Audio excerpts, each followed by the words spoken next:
You are listening to the new man beyond the macho jerk and the new age wimp.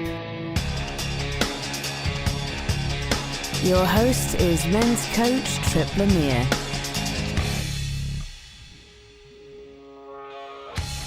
Do you want to make a big change but believe you need the perfect plan before you take action? Does your work or salary or title determine your value as a man?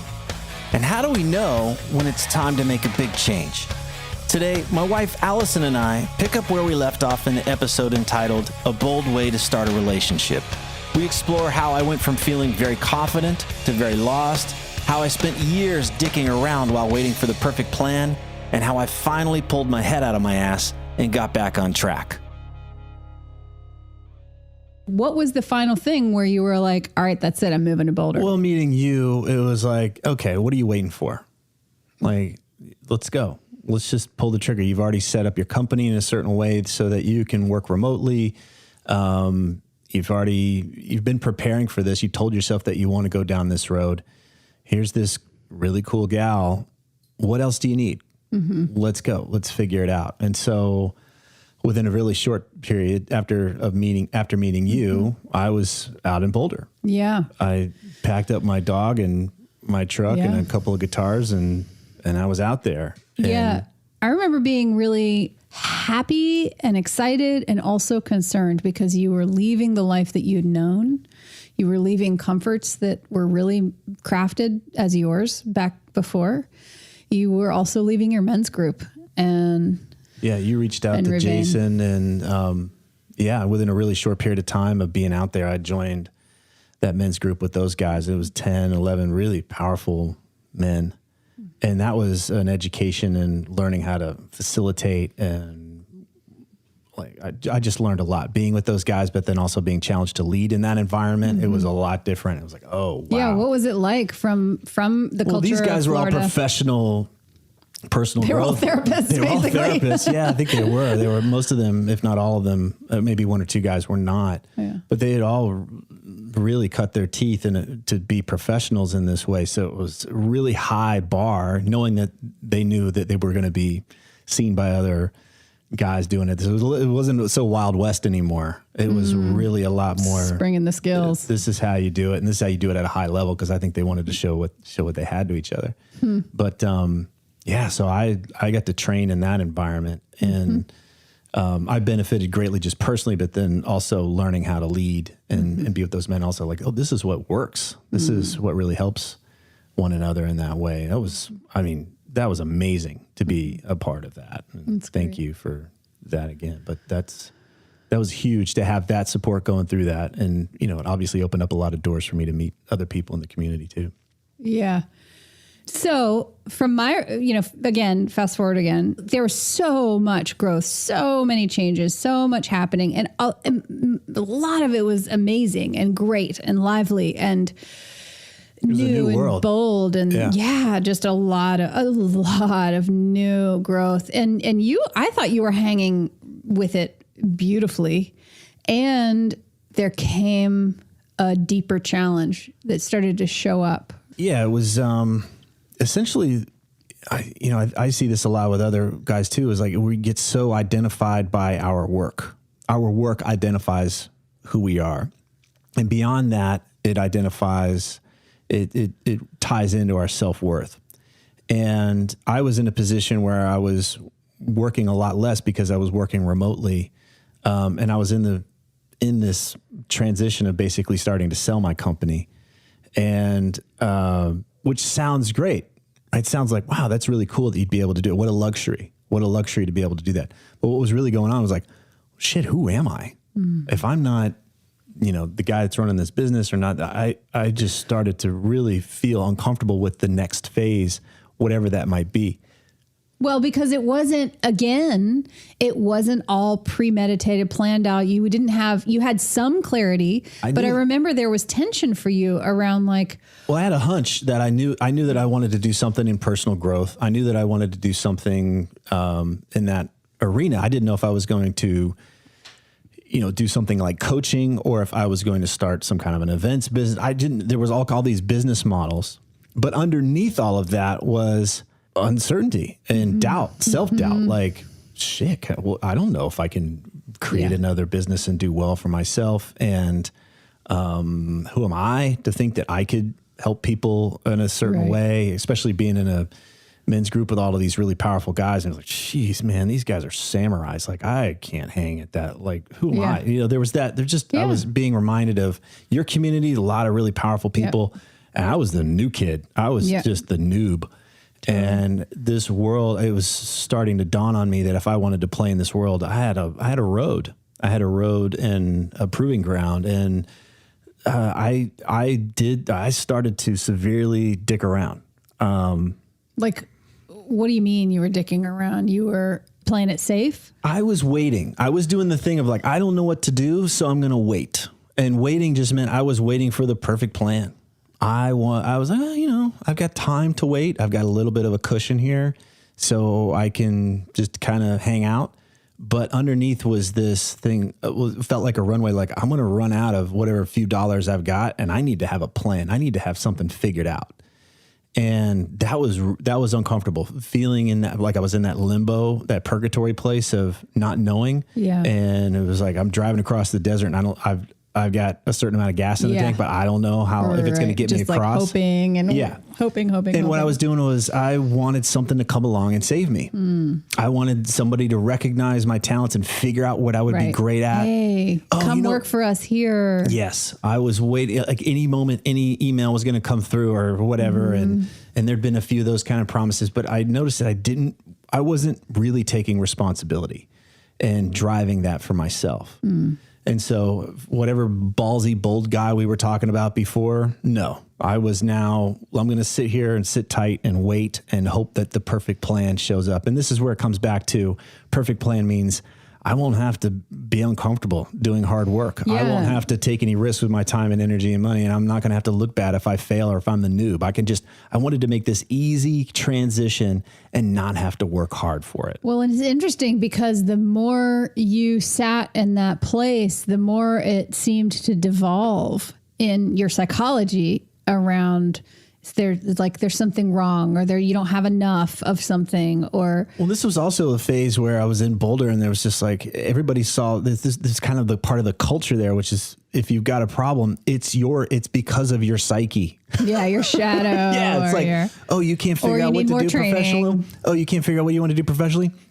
It's a shadow thing. You need to go do ayahuasca. It was like, oh wow, I can't get my feet going underneath me. It's some kind of a darkness, shadow, psychological, unhealed thing.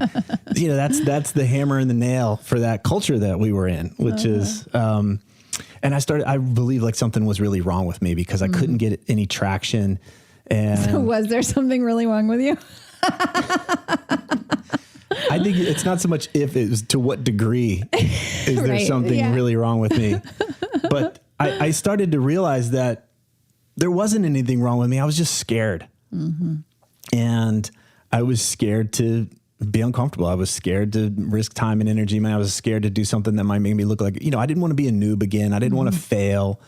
And to the degree that I was trying to avoid the discomfort of, putting in some sweat. The discomfort of discomfort, basically. It just became more uncomfortable. And the degree to which I was trying not to lose my time or energy and money, I was spinning my wheels. And I wasn't, the thing I was trying to avoid, I ended up inviting. Right. Yeah. It sounds, I was like, you did invite that. I hope nobody asks me what I'm up to these days because I feel like a failure. It's like, please don't ask me what I'm up to these days because I don't have a good answer. And it's like, there's that feeling of being humiliated. Totally. There's that whole thing.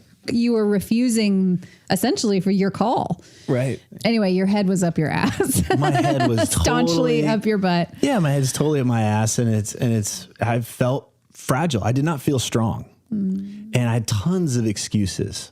I don't know what I'm going to do. I need to have it all figured out. And I could see anytime a plan would come up, I could see where it would fail. So I didn't do it. And I got so sick of being in that place of always being able to find the way that it could fail, that I was just like, I'm tired of feeling drained. I'm tired of feeling trapped. I'm just going to do what has me feel energized. Yeah. The valve released then, didn't it? Well, yeah. It's like, even if I can't see how this is going to make me a lot of money or support my future family or any of that kind of stuff. I've just got to do the things that strengthen me no matter what. Right. And that's when I actually, at the time, I want to also note, again, you're saying terms that are hindsight, things that strengthen me, things that help me feel alive. I mean, this is some reference to your book here, but at the time it was just like, I just have to follow this crumb trail. Like if there's a crumb that lights me up, I can't think about all the things that like how it's going to rescue me or how I'm going to look or how it'll be in a career path. I just have to just follow this thing. A hunch right was now. enough. And I the places where I had been most rewarded, like being bold with you, it was a hunch was enough.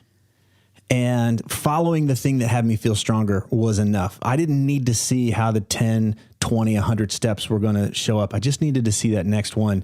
And that, when you talk about strong, having you feel stronger, that's where, when you say a hunch is enough, to me, that's when you turn away from that fragility. When you turn away from, I can't do anything that might make me feel uncomfortable. I can't take any risks. I can't afford to look bad. I don't know how this is going to look. To hell with that. I just got so tired of it. That felt so fragile to me. Always having an excuse of why not. And so it was around the time that we were talking about starting a family. Yeah. And I would places, we can't start a family. I've got to nail this down. And I was already coaching, but it wasn't taken off like my previous company. It just, catapulted through the right. Yeah. And and so there was a thing like, I need more certainty. I need more security. I can't bring a child into this world. And so there was back to that waiting. And there was a deep knowing that I had, knowing I wanted to be a father, knowing that I wanted to have a kid with you, and waiting around for that. It was like, and I remember talking to my buddy Stuart, and he was like, he's like, you're going to wish you had more time once you have your child, you're going to wish you're going to have more time. So the longer you wait, it's the more the punishment. Right. Yeah. And I remember just like, thanks.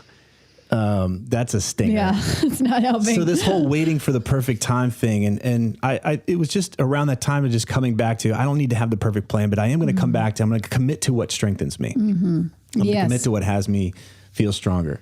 And that was really when you started making more decisions following that crumb trail. That's where the podcast started, really, isn't it? You were like, I just want to have more conversations with people. Right. Well, I was like, I want to coach these guys, and I started coaching them, and the podcast came out of working with them. And it's what happens when I got out of that waiting period and being in the bleachers, I just go get in the game. That's when opportunities started to show up. See, that was really... No opportunity is going to show up while I'm sitting in the bleachers. It's like, you got to go get in the game and go fumble around and look a little stupid and a little lost at times. But it was like, at least that's where I was meeting people, and I was providing some value and finding what worked. I like to do this more. I like to do this less. And I could build on that experience and gather data instead of needing to have everything all planned out. What I'm really hearing, like you talk about the bleachers analogy, we talk about head up your butt analogy, but really you're getting out of your own way. You're moving beyond and being willing to consider something, the hunch beyond your fears. Is that right? Yes. Well, yeah. So from that place of really seeing beyond your fears, I think you came up in your book, didn't you? You came up with this really like fancy psychobabble term. It's a very technical term, but it's called post-fuck it. It's the fuck it moment. What do we mean by the fuck it moment? It's... What's the G-rated version of that? I don't think Joseph Campbell calls it this, but it's essentially when we go from refusing the call to heeding the call, meaning... While I was in that place of hoping and waiting and wanting to be rescued, I was pre-fuck it. I was like, something's going to come along. I'm not going to really have to take responsibility for this. Something's going to come along and it's going to take care of this for me. I'm going to hold out for that email or that phone call or that opportunity to come along, and it's going to rescue me in that way. And then after a while, it's just like, nobody's coming. Nobody's coming to save me. Nobody's coming to rescue me. Like rite of passage into adulthood too. But it also felt great. And to me, that's the post-fuck it. When I'm working with somebody, I realize that you can't really coach somebody when they're pre-fuck it, because they think the next book or the next podcast or the next retreat. Do it. Yeah, I just need some more information, and that's going to change everything for me, which is a lot different than it's up to me. It's up to me to take as you are right now. Yeah, it's up to me to roll up my sleeves. It's up to me to get this done. It's up to me to go figure out who can help me. It's not about you have to isolate or do it all yourself, but that whole thing of waiting to be rescued, that's the difference. And that's where when I'm gauging somebody, when I work with them, I'm looking, are they pre-fuck it or post-fuck it? Because they're post-fuck it, they'll ask questions. They're actually curious. Instead of, well, I don't know if I need to do that because I think there might be a better. They've always got reasons why they're not going to do it. They've always got reasons to. Maybe I need to go do this work over here first. Well, no, it's like maybe I could try this other thing so I don't have to be uncomfortable. Maybe I could try this other thing so I don't have to take any risks. Maybe I could try this other thing so I don't have anything that makes me look bad, right? Which is a lot different than, all right, cool. What's the thing we're doing this week to knock this out? Well, right? And just real quick, you've got these nutted out, like unpacked so in a concise way. Like, I don't want to do anything to make me look uncomfortable or look bad or what, make me feel uncomfortable or look bad, those kinds of things. But how does that actually look? Like, give just a quick example referencing where you've been. Where I was back then, I don't want to be uncomfortable means I don't want to go to work. I don't have to put any work into this. And work can mean just the discomfort of asking for help or learning something you don't know, learning something new, or, going into these places where it's anything that's outside of the comfort zone. Clearly not competent. It was comfortable for me to go on these personal retreats. I'll go do ayahuasca and shit my brains out and vomit everywhere, but go learn some new skill that I can translate into a profession. I'm not so sure. That might be kind of weird, right? That I had gotten so out of balance with that stuff. Oh, I'll go sit in a room with a bunch of other dudes and cry and everything. Oh yeah, that was more comfortable for me. I was used to that kind of environment, but being outside of that was a comfortable. That was stretching outside of my comfort zone. That speaks a little bit. I think that speaks a little bit to where the community that you and I were in Boulder were at developmentally too. One solution to every problem was to navel gaze. Yeah. And I realized that was not serving me. That was not working for me anymore. And I remember I went to a Zen retreat, Junpo Roshi. I think it was like 10 days up in the mountains, a meditation retreat. Yeah. And, I came down the mountain. And then boom, we conceived. Well, I was in a mindset. I just remember being in a mindset of, yes, I was able to, I had some separation between what I really wanted and this fear, waiting, managing thing. It wasn't impulsive. I was in touch with what I really wanted. And I just have to, you can cut this out if you want to, but I just have to say, before we could see it, when you first came home, I just ate up experiencing you in that place because I was witnessing you in the tension and in the fear and in all these pre-fuck it moments of mindset and vibe and all of these things. And it was okay. I had a lot of compassion for you because I knew that so much was changing for you and so much needed to change. But there was this, relationally speaking, I felt like we just sort of like touched home base of the foundation of why I was a hell yes to you, which was, yes, let me experience you in this place. You don't have to have it figured out. You're just following your yes. And I get to know you here. I don't have to be scared of you here. And that's where I really opened to you that night. It was that day. That day, yeah. Yeah. But I just remember being really, really clear that, I want to have a baby with you. Mm-hmm. And I don't remember talking about it that day. No, I didn't talk about it either, but I knew that I had a choice in that matter of how I chose to be with you in that act. And yes, I remember experiencing it at the time too. I remember being like, "Oh, I think we just called somebody in." I was pretty clear that I got your brain pregnant. So yes. And the rest is history. But what happens after retreats is you contract back into your old part. So what, it was a week or two later, or I don't know. It wasn't long. It was probably a couple weeks. You brought in the pregnancy test and showed me that you were pregnant, and I shit my pants again. Stopped breathing for a day. But within 5 minutes, I remember I felt that peace of like, oh, finally, I'm not waiting anymore to do what I really wanted to do in my life. Yeah. which is different than what happens when we're impulsive, which is like, this feels good in the moment. And oh crap, now I've got to clean up my mess. I got to clean up this mess. And so I think that was the difference of like, the discomfort in the moment, like, oh no. And then a deep piece of good. I'm on track. This is what I want to do with my life. I'm tired of waiting to do what I most want to do in my life. And that really took a ability to check in with yourself and see beyond your fear, and also stay connected with where you were a yes, where you were a no, your hunches. Yeah. Yes. I was really coming back, like, because I was feeling stronger and because I was aligning more with what had me feel stronger. I was letting go of this needing to have everything all figured out and just coming back to that way of creating. I was a believer. I was like, oh, I felt alive again. I didn't feel trapped. And it was like, here we go. Yeah. I'm back in my creative self.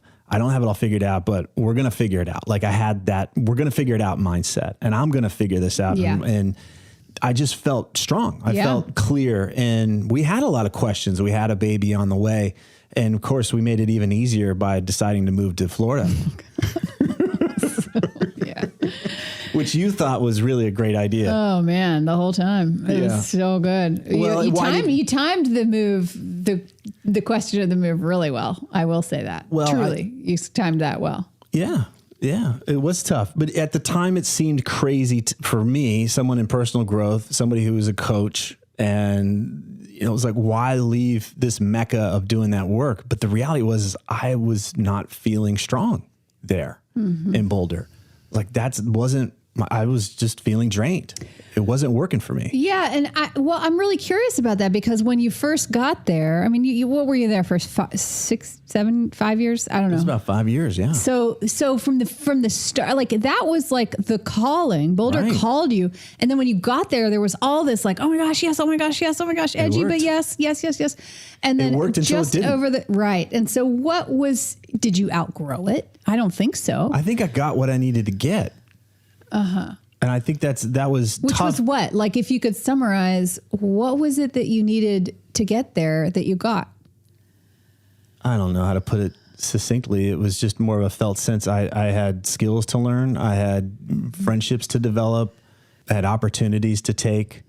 And then it started to become more aware. I became more aware that I wasn't participating in that stuff anymore, and I was wandering. I mean, the reality is that just geographically, I struggled there. Yeah, that's I true. hated being at altitude and dried out all the time. Anytime we went to sea level, you did. Your nervous system would totally unwind. And I started taking trips by myself just to get back to sea level, and then not coming back. You'd come and like, okay, let's get you back.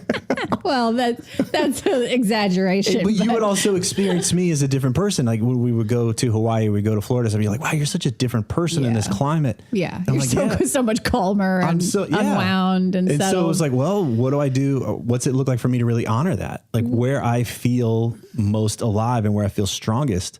And well, I want to pause before we moved to Florida. There was a conversation for probably a year and a half around the possibility of moving to California. That's when we were spending months in Hawaii or California, trying to see like what would life be like there if we moved there instead. And I remember a very distinct piece that came to light that ended up really, and the reason that I want to say it here is because it speaks to who you are, and it also speaks to what you carry the flag for a lot of things. And that was, I remember when we were considering California, I remember you turned to me at one point and you said something like, if we move to California, my career will explode. Like you said something like, there's no doubt that I can do anything I want with my career here. I don't know if I was that certain. You were pretty, it was like, I knew that it would be good for me. Yeah, it's going to be really good. It would be really good for your career. But I also remember you tracking a whole other piece, which I think is impressive because you were coming from a place of like, I have got to get something going. Allison's not going to work. She's going to raise this kid for the first couple of years. Yeah. No, that's down to one income. And so this decision to not move to California, even though it would really help your career, why? Two things. I didn't want to live in a shoebox. And number two, people that I knew, and I knew quite a few people in California, but their life was work. They were always working. And I didn't want that either.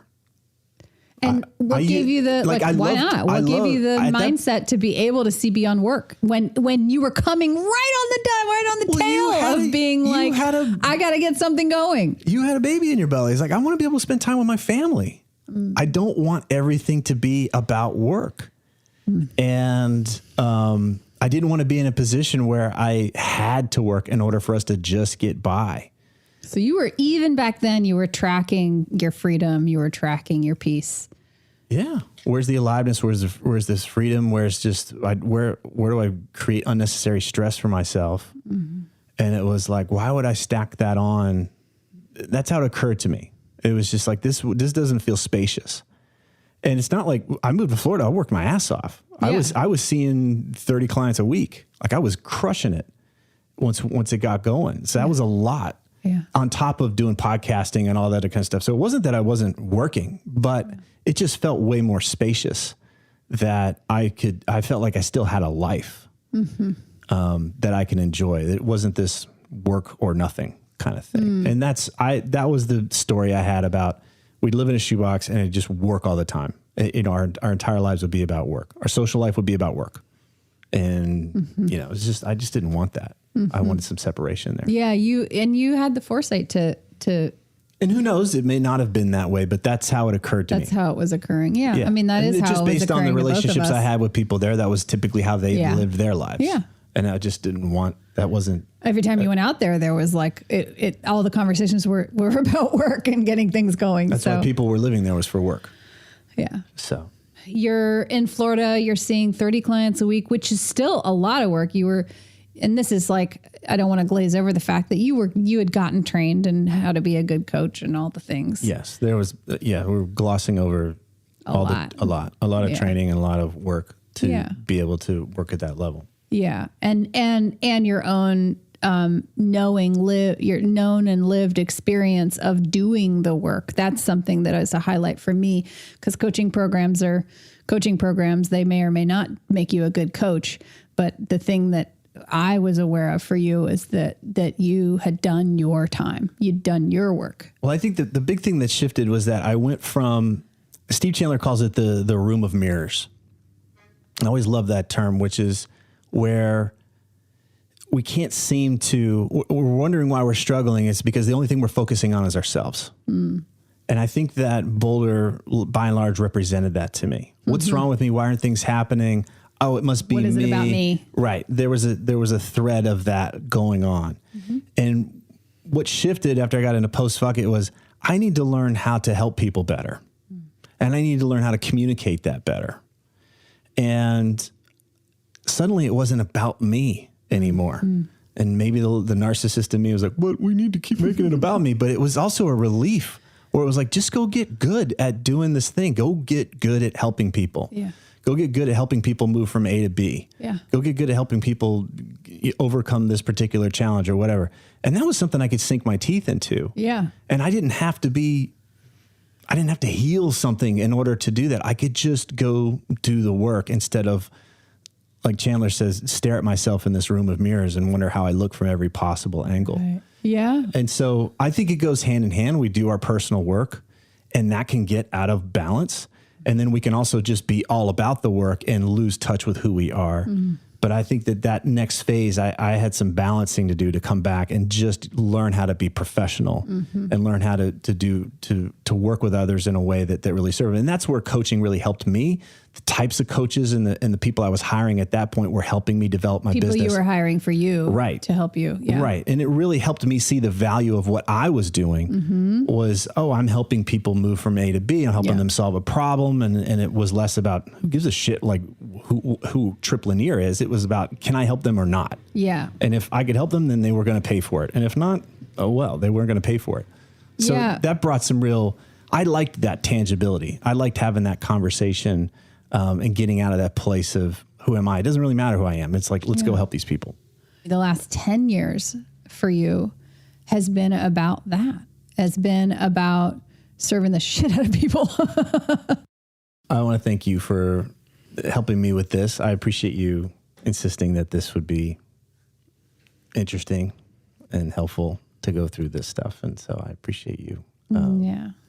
To know your life in the time that the 15 years that I have known you, to know what you've gone through from, at least from where I sit, and to see that in the book, when I read the book, you have been able to draw on your experiences and bring perennial truth into the book, to bring sort of like transmissions. It feels like a transmission in some places in your book where you're really delivering the message, like the message that you want to deliver the most, I think is a transmission. With that, I felt it in my body when I was reading it. And it was like, there's the truth bell. There it is. And to me, I feel really happy and proud to, and a little bit in awe, like, wow, I've just watched this dude roll through life and all the trials and tribulations and grow and do all these things. And then he's able to